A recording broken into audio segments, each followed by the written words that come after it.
बिस्मिल्लाहिर्रहमानिर्रहीम अस्सलाम वालेकुम वरहमतुल्लाहि वबरकातुहू। This is Hafiz Zafar your accounting coach.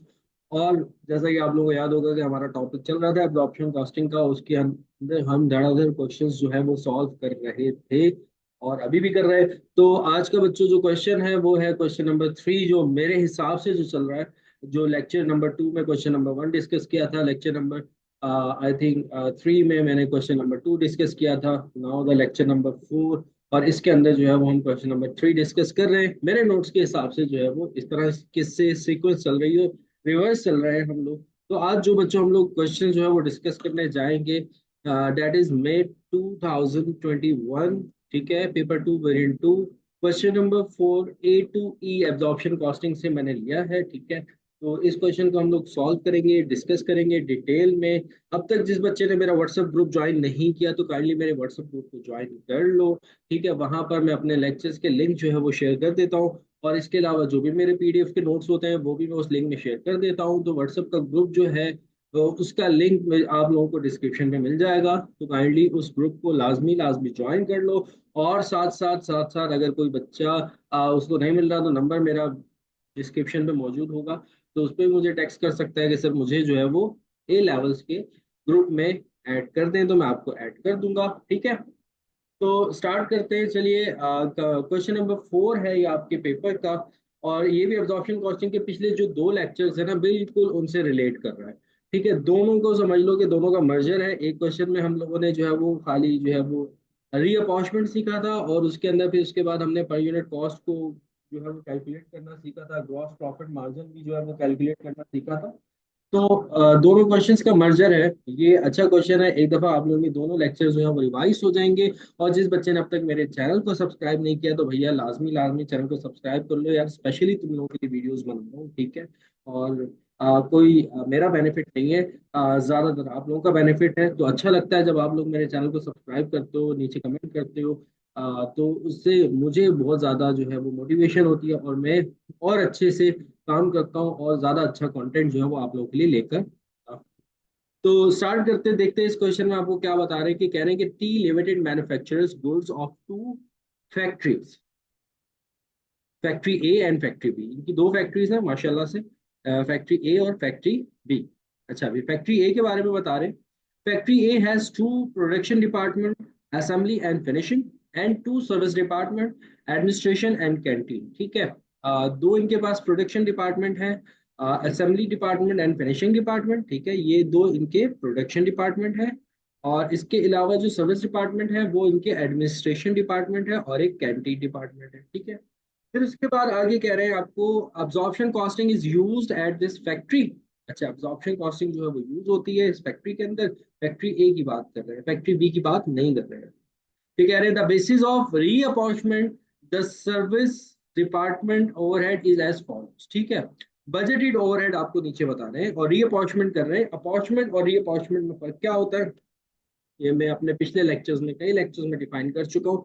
Appointment का मतलब क्या होता है कि एक्सपेंडिचर को जब फर्स्ट टाइम आप डिपार्टमेंटल वाइज जो है वो एलोकेट करते हो on the basis, different basis, जब एलोकेट कर रहे होते हो या डिस्ट्रीब्यूट कर रहे होते हो, उसको आप अपॉइंटमेंट कहते हो। ठीक है, फिर जब आप सर्विस डिपार्टमेंट की कॉस्ट को जब प्रोडक्शन डिपार्टमेंट के अंदर आप जब एलोकेट करते हो, डिवाइड करते हो, डेट इज कॉल्ड रीअपॉर्चमेंट। ठीक है, तो अब यहाँ पर रीअपॉर्चमेंट हो रही है, मींस कि पिछला काम वो कर चुके हैं। मतलब जितने भी एक्सपेंडिचर्स थे, जितने भी ओवरहेड्स थे, वो चारों डिपार्टमेंट में डिस्ट्रीब्यूट कर चुके हैं। ठीक है, अब जस्ट आपको सर्विस डिपार्टमेंट को प्रोडक्शन डिपार्टमेंट के अंदर डिस्ट्रीब्यूट करना है, क्योंकि एक्चुअल जो प्रोडक्ट होती है वो प्रोडक्शन डिपार्टमेंट के अंदर होती है। तो प्रोडक्ट की जो कॉस्ट होती है वो प्रोडक्शन डिपार्टमेंट से ही कैलकुलेट होती है। तो जो आपके सर्विस डिपार्टमेंट की कॉस्ट है उनको भी आपको एलोकेट करना होगा अपने प्रोडक्शन डिपार्टमेंट में। ठीक है, अच्छा, अब वो आपको बता रहे हैं कि आपकी रीअपॉइंटमेंट किस तरह से होगी। वो कह रहे हैं कि कैंटीन का जो भी एक्सपेंडिचर होगा वो 10% एडमिनिस्ट्रेशन में जाएगा, 40% फिनिशिंग में जाएगा, और 50% जो है वो असेंबली डिपार्टमेंट में। ठीक है, ये इन्होंने बेस बनाई है कि जितना भी एक्सपेंडिचर है you have to distribute 10, 40 and 50। ठीक है, इस रेशियो के हिसाब से या इस परसेंटेज के हिसाब से आपने डिस्ट्रीब्यूट करना है, ये रीअपॉइंटमेंट करनी है। और इसके अलावा एडमिनिस्ट्रेशन का जो आपका ओवरहेड है, आपने वो असेंबली डिपार्टमेंट में 75 डिस्ट्रीब्यूट करना है, और फिनिशिंग डिपार्टमेंट में 25% जो है वो डिस्ट्रीब्यूट करना है। अच्छा, अब सवाल ये पैदा होता है कि सर दोनों में से पहले हम किसको डिस्ट्रीब्यूट करें। ठीक है, नॉर्मली कभी कभार क्वेश्चन में बता देते हैं कि पहले आपने इस डिपार्टमेंट में डिस्ट्रीब्यूट करना है, इस डिपार्टमेंट के ओवरहेड्स को डिस्ट्रीब्यूट करना है, देन आपने सेकंड डिपार्टमेंट के ओवरहेड को डिस्ट्रीब्यूट करना है। ठीक है, लेकिन अगर ना बताए तो बेटा जब इस तरह से परसेंटेजेस दी जा रही हो तो पहले आप जो डिस्ट्रीब्यूट करोगे वो कैंटीन डिपार्टमेंट को ही डिस्ट्रीब्यूट करोगे। उसका रीजन ये है कि कैंटीन डिपार्टमेंट का कुछ ओवरहेड आपके एडमिनिस्ट्रेशन डिपार्टमेंट में भी जा रहा है। जैसे कि 10% आपने यहाँ पर देखा कि 10% जो है वो हम डिस्ट्रीब्यूट कर रहे हैं एडमिनिस्ट्रेशन डिपार्टमेंट में। तो मीन्स कि एडमिनिस्ट्रेशन डिपार्टमेंट का ओवरहेड इंक्रीज करेगा जब कैंटीन डिपार्टमेंट का ओवरहेड भी एडमिनिस्ट्रेशन डिपार्टमेंट में शामिल होगा। तो पहले आप कैंटीन डिपार्टमेंट को सब डिपार्टमेंट्स में एलोकेट कर दोगे, आपके पास एडमिनिस्ट्रेशन डिपार्टमेंट के टोटल ओवरहेड्स आ जाएंगे। ठीक है, जैसे लेट सपोज एडमिनिस्ट्रेशन डिपार्टमेंट का ओवरहेड जो है वो ऑलरेडी $100 था। ठीक है, फिर उसके बाद कैंटीन डिपार्टमेंट का भी 10% यानी कि $10 सपोज कर लेते हैं ये इसको मिला। तो अब आपका एडमिनिस्ट्रेशन डिपार्टमेंट का टोटल ओवरहेड $110 हो जाएगा। ठीक है, तो पहले आप इसका एडमिनिस्ट्रेशन डिपार्टमेंट का टोटल ओवरहेड जो है वो पहले फाइंड आउट करोगे, देन उसको डिस्ट्रीब्यूट करोगे among assembly department and finishing department according to 75% to assembly department and 25% to finishing department. ठीक है, तो हमने पहले किसको डिस्ट्रीब्यूट करना है, कैंटीन को, सॉरी कंटिन्यू कहने लगा था। पहले आपने डिस्ट्रीब्यूट करना है कैंटीन पे, फिर देन आपने एडमिनिस्ट्रेशन पे करना। अच्छा, अब वैसे इन्होंने आपके पेपर में चार्ट भी बना दिया है। तो आपको कह रहे हैं prepare statement showing the reapportionment of service department overhead for Feb 2021। Production department है और ये सर्विस डिपार्टमेंट है, और ये इनके ओवरहेड्स बता रहे हैं कि आपके जो असेंबली डिपार्टमेंट है उनका ओवरहेड जो है वो $83,500 है, $70,100 फिनिशिंग डिपार्टमेंट का है, $28,300 एडमिनिस्ट्रेशन डिपार्टमेंट का है, और $15,400 जो है वो आपका कैंटीन डिपार्टमेंट। तो you have to distribute first canteen department. और इन्होंने क्वेश्चन में भी कहा है कि सबसे पहले आप रीअपॉर्चमेंट ऑफ कैंटीन करोगे, आफ्टर दैट रीअपॉर्चमेंट ऑफ एडमिनिस्ट्रेशन हो। ठीक है, तो पहले हम कैंटीन डिपार्टमेंट को डिस्ट्रीब्यूट करते हैं। कम कैंटीन डिपार्टमेंट की परसेंटेज क्या है, कैंटीन डिपार्टमेंट की सॉरी कैंटीन डिपार्टमेंट से ओवरहेड क्या है, $15,400। ठीक है, अब ये आप तीनों में डिस्ट्रीब्यूट करोगे। तो कैसे कैसे बेटा डिस्ट्रीब्यूट करना है, ये यहाँ पे परसेंटेजेस लिख देते हैं कि कैंटीन डिपार्टमेंट की जो एलोकेशन होगी वो कैसे होगी कि आप 10% जो है वो एडमिनिस्ट्रेशन में दोगे। ठीक है, और फिर इसके बाद जो है 40% जो है वो आपका फिनिशिंग में जाएगा, और 50% जो है वो आपको डिस्ट्रीब्यूट करना है असेंबली डिपार्टमेंट में। ठीक है प्यारे बच्चों, तो अब हम डिस्ट्रीब्यूट कर लेते हैं। 15,400 है तो 15,400। एक मिनट, एक मिनट, एक मिनट, एक मिनट, एक मिनट। हाँ,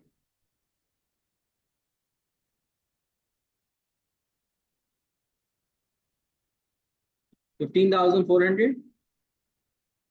फर्स्ट आपने 10% निकालना है। ठीक है, 0.1 भी लिख सकते हो, ज्यादा अच्छी बात है, 0.1 लिख लो। 10% जो निकलेगा वो आ जाएगा आपके पास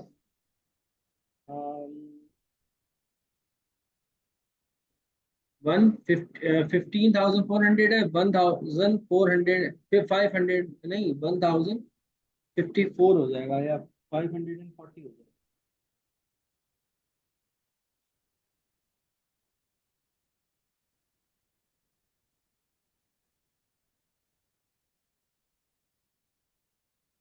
1,540। ठीक है, फिर उसके बाद जो है वो आप डिस्ट्रीब्यूट करेंगे 40%, तो 70,100 इंटू 40%। तो ये आपके पास आ जाएगा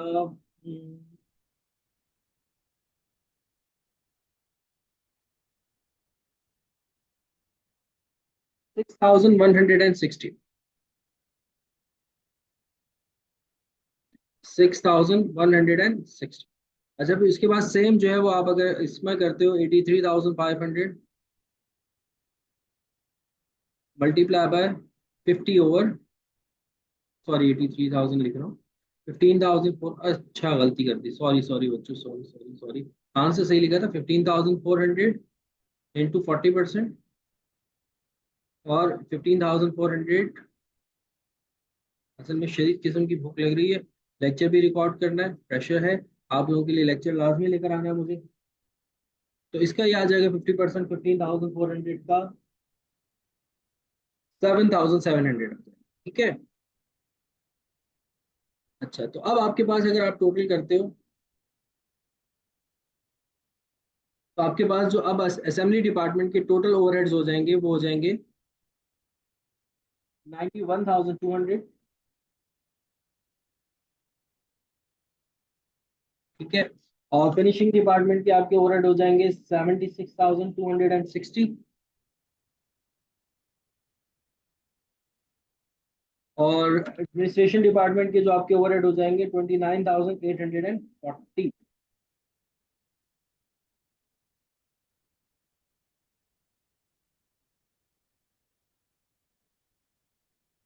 ठीक है। और ये आपका सर्विस डिपार्टमेंट खत्म हो जाए, कैंटीन डिपार्टमेंट खत्म हो जाएगा।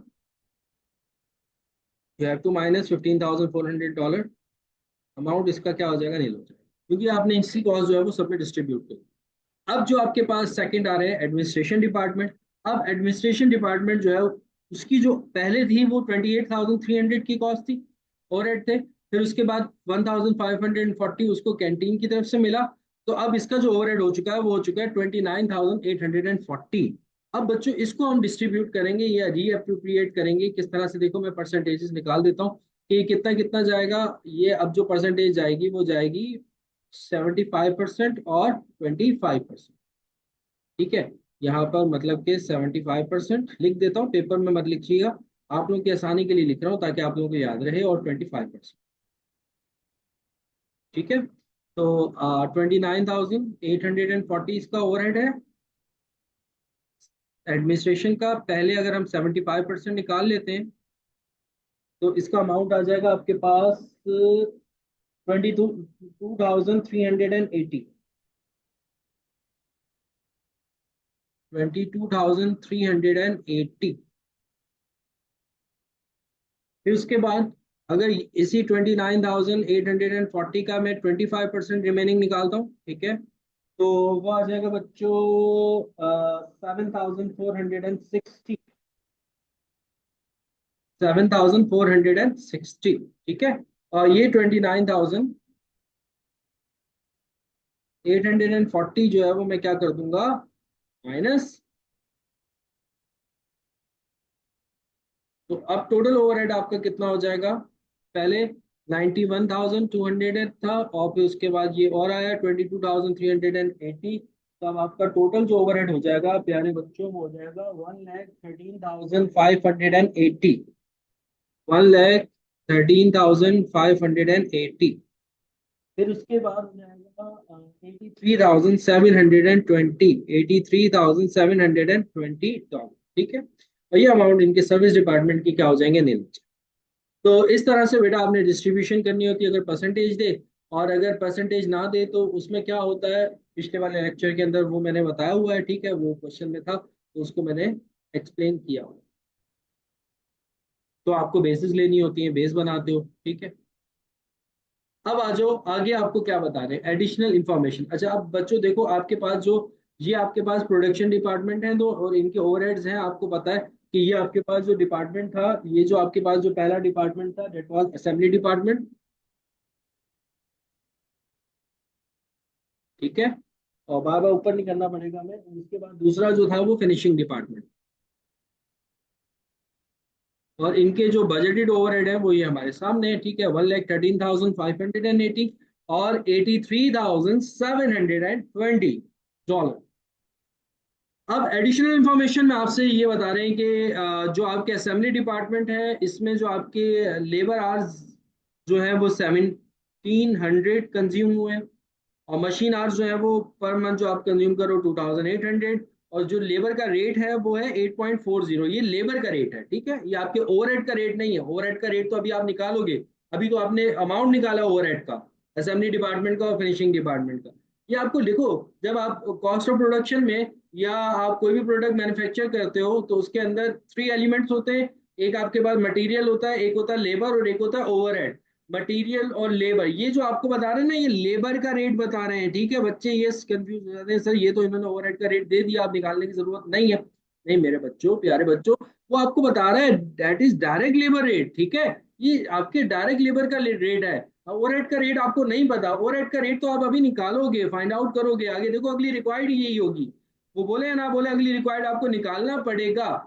Calculate the overhead absorption rate, देखो क्या दिया ना उसने, आपने क्या दिया, overhead absorption rate for each production department to two decimal places, assembly department and finishing department, ठीक है, असेंबली डिपार्टमेंट का भी और फिनिशिंग डिपार्टमेंट का भी। अच्छा अब इसमें अगर मैं ओवरहेड एब्जॉर्प्शन रेट निकालता हूँ, ओवरहेड एब्जॉर्प्शन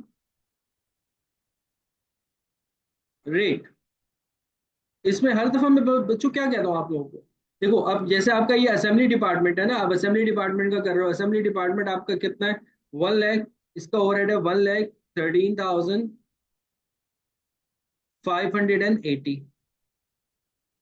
अच्छा इसको आप बेस किस में, इस पे बेस क्या बनेगी, इस पे बेस क्या बनेगी, इस पे मैंने आपको बताया था बेटा हमेशा ओवरहेड एब्जॉर्प्शन रेट में, अब आप आ जाओ, देखो आपके पास जो है वो बेसिस के लिए, असेंबली डिपार्टमेंट की बेसिस के लिए you have available direct labour hours and machine hours, ठीक है। अब आपको you have to choose 1700 either 2800, ठीक है। अब इसमें से आप किसको चूज करोगे, हु डोमिनेट, ये आपको एक वर्ड बताया हुआ है, who dominate, who dominate, who dominate, दोनों में जो ज्यादा होगा उसको आपने बेस बनाना है। अब यहाँ पर जो आपका ज्यादा है दैट इज मशीन आवर, तो अब आप क्या करोगे, मशीन आवर को बेस बना लोगे 2800, ठीक है। तो ये आपके पास जो है वो रेट आ जाएगा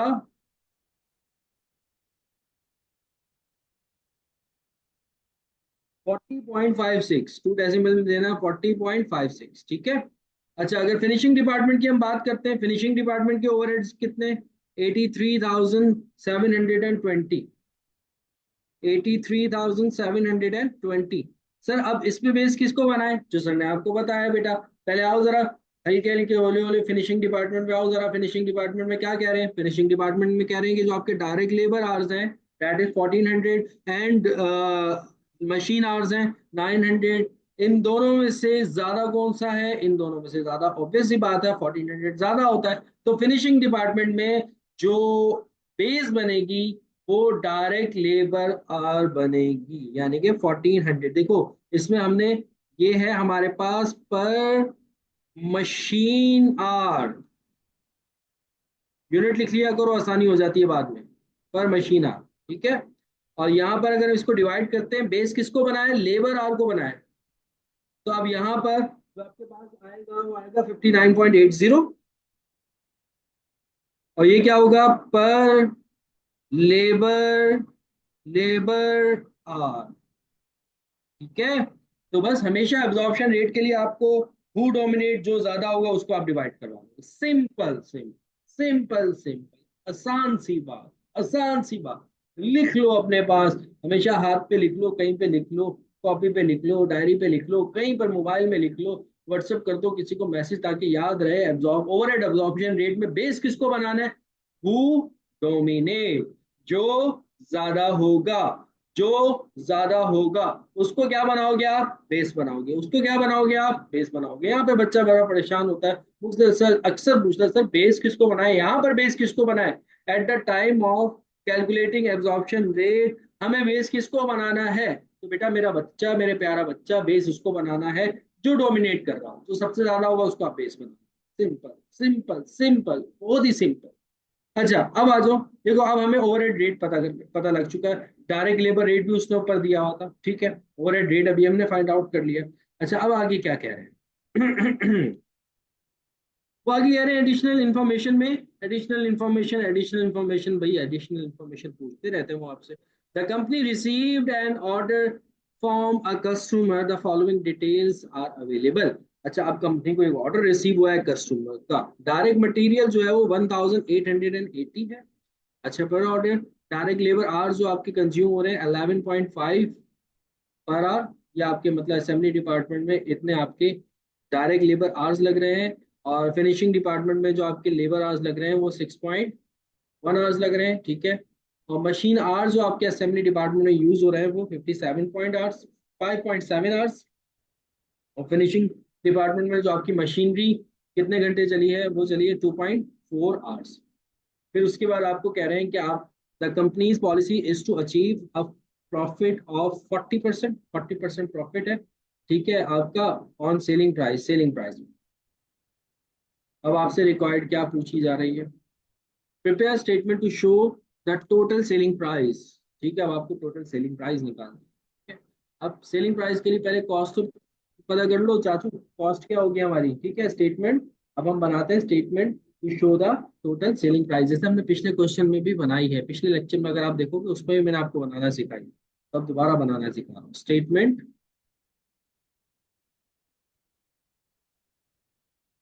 to show the total selling price. ठीक है। अच्छा, अब सेलिंग प्राइस के लिए you have to find cost. और कॉस्ट जो है वो तीन चीजों से मिलकर बनती है, मटेरियल, लेबर, ओवरहेड। ठीक है। सबसे पहले हम बात करेंगे मटेरियल के ऊपर कि हमारा डायरेक्ट मटेरियल कितना कंज्यूम हो रहा है पर order. Direct material, direct material जो आपका कंज्यूम हो रहा है वो हो रहा है, उन्होंने आपको बताया है कि 1880 जो है वो आपका डायरेक्ट मटेरियल कंज्यूम हो रहा है। 1880 आपका मटेरियल का कंज्यूम हो रहा है। अच्छा, डायरेक्ट लेबर कितना कंज्यूम हो रहा है? डायरेक्ट लेबर जो है वो लेबर आपकी दो डिपार्टमेंट्स में, एक असेंबली डिपार्टमेंट में, ठीक है,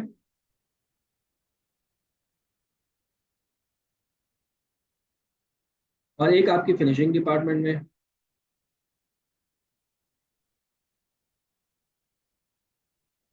अच्छा, असेंबली डिपार्टमेंट में जो आपकी लेबर आवर्स कंज्यूम हो रहे हैं 11.5 आवर्स, और फिनिशिंग डिपार्टमेंट में जो आपके लेबर आवर्स कंज्यूम हो रहे हैं 6.1 आवर्स। 11.5 आवर्स और 6.1।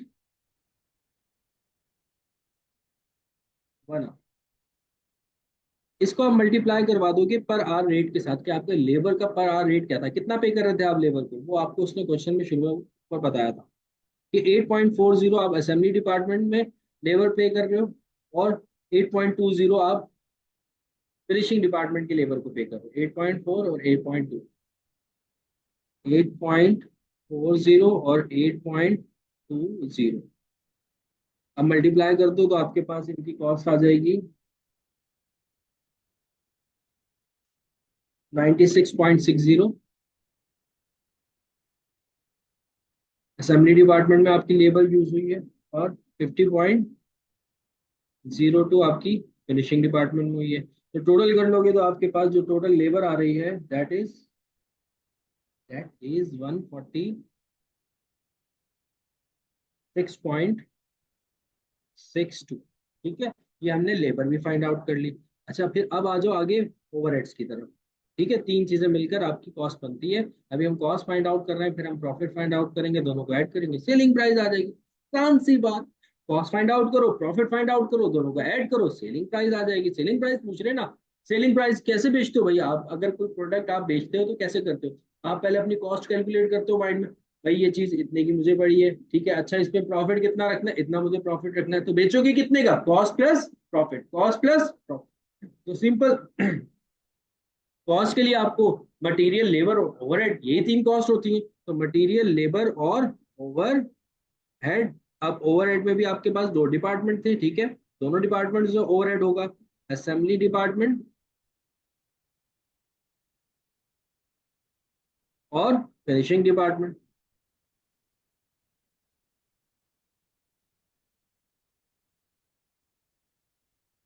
अच्छा, ओवरहेड का रेट क्या था? पहले तो ये देखो, वो हमने एब्जॉर्प्शन रेट निकाला। ओवरहेड का जो एब्जॉर्प्शन रेट था वो था 40.56 मशीन आवर्स पे था। असेंबली डिपार्टमेंट में 40.56, 40.56, 40.56। ठीक है, इसमें जो हमने बनाया है वो किसको बनाया? मशीन आवर्स को बेस बनाया, यहाँ पे लिख देते हैं स्टार का। ठीक है। अच्छा, फिनिशिंग डिपार्टमेंट में आपका ओवरहेड रेट क्या था? फिनिशिंग डिपार्टमेंट में जो आपने एब्जॉर्प्शन का ओवरहेड रेट निकाला था दैट इज 59.80, लेकिन ये किस पे था? लेबर पे था। ये किस पे था, पर आवर लेबर था, 59.80, 59.80, ठीक है। ये आपका पर आवर रेट है। ये किसका है, ये किस पे, ये मशीन आवर्स था, ये लेबर आवर्स पे, ठीक है। अच्छा, अब मशीन आवर्स आपके कितने कंज्यूम हो रहे हैं ओवरहेड पे, असेंबली डिपार्टमेंट में, ठीक है, असेंबली डिपार्टमेंट में, असेंबली डिपार्टमेंट में मशीन आवर्स लग रहे हैं आपके, ये रहे ना मशीन आवर्स। मशीन आवर्स आपको ये बता रहे हैं कितने, असेंबली डिपार्टमेंट में 5.7 आवर्स। तो मैंने यहाँ पे मल्टीप्लाई करवा दिया 5.7 से। अच्छा, फिर उसके बाद लेबर में, फिनिशिंग डिपार्टमेंट में लेबर, तो फिनिशिंग डिपार्टमेंट में लेबर मशीन आवर्स को नहीं देखूंगा। बच्चे क्या गलती करते हैं, फिनिशिंग डिपार्टमेंट ये रहा लिखा हुआ, जो ऊपर हमने ऊपर से मल्टीप्लाई किया, यहाँ से मल्टीप्लाई कर देंगे, नहीं भाई ऐसा मत करना। ये आपको कंफ्यूज करने के लिए रखा हुआ उसने, इसको नहीं लेके जाओगे, इसको छेड़ोगी नहीं। आपने बेस किसको बनाया, वहां पे लेबर को बनाया ना, तो फिनिशिंग डिपार्टमेंट के लेबर आवर्स देखोगे। तो फिनिशिंग डिपार्टमेंट के लेबर आवर्स ये है, direct labour hours. Finishing department के लेबर आवर्स कितने, 6.1, तो मल्टीप्लाई बाय 6। अब इसको मल्टीप्लाई करवा दो तो ये आपके पास जाएगा बेटा 231.19, 231.19, और सेकंड आ जाएगा 364.78, 364.78, ठीक है। तो टोटल ओवरहेड आपके पास आ जाएंगे 595.97, 595.97। अब टोटल कॉस्ट कितनी हो जाएगी, मटेरियल लेबर ओवरहेड इन सबको अगर आप प्लस करते हो, तो आपकी टोटल ओवरहेड हो जाएंगे, टोटल कॉस्ट हो जाएगी 2622.59, 2622.59, ठीक है। ये आपकी कॉस्ट हो गई,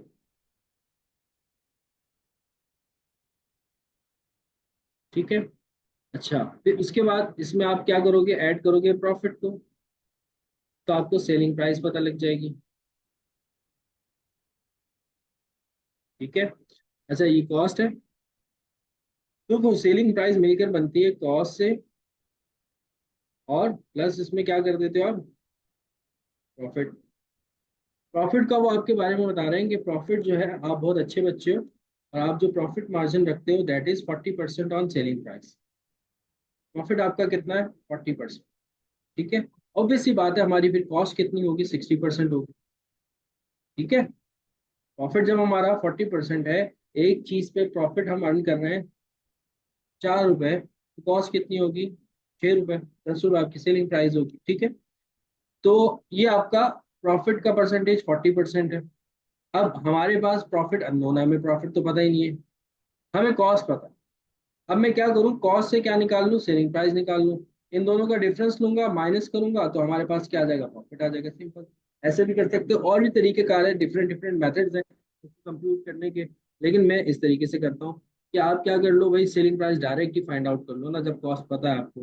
कॉस्ट आपकी कितनी है, 2622.59, ये आपकी कॉस्ट है। कॉस्ट की परसेंटेज क्या है, 60%, तो इसी से आप डिवाइड कर दो, आपके पास 100%, यानी कि सेलिंग प्राइस आ जाएगी 0.60। जो परसेंटेज दी जा रही हो ना, जो अमाउंट आपको पता है ना, आप उसको उसी की परसेंटेज से डिवाइड करोगे, आपके पास हमेशा याद रखना 100% आएगा। जैसे अगर लेट सपोज मुझे प्रॉफिट पता है और प्रॉफिट का परसेंटेज भी पता है, तो अगर मैं प्रॉफिट के परसेंटेज से ही डिवाइड करवा दूंगा, तो मेरे पास 100% यानी कि सेलिंग प्राइस आ जाएगी, क्योंकि प्रॉफिट ऑन सेल है, कॉस्ट भी ऑन सेल हो। तो अब मुझे कॉस्ट पता थी, अभी मैंने फाइंड आउट की है कि टोटल कॉस्ट क्या है, कॉस्ट की परसेंटेज भी मुझे पता है 60%, तो कॉस्ट को कॉस्ट की ही परसेंटेज से डिवाइड करवाया, तो मेरे पास टोटल आ गया 100%, ठीक है, यानी कि सेलिंग प्राइस। तो कॉस्ट हो जाएगी आपकी 4370.98, 4370.98, ठीक है। ये हमारी सेलिंग प्राइस आ गई, इन दोनों का डिफरेंस ले लो, कॉस्ट और सेलिंग प्राइस का, यानी कि माइनस कर दो कॉस्ट को और सेलिंग प्राइस को आपस में, तो आपके पास प्रॉफिट आ जाएगा 1748.39। अच्छा, इसके अलावा ये हमने पूरा जो है वो स्टेटमेंट बना लिया, जिसमें हमारी सेलिंग प्राइस भी पता लग गई।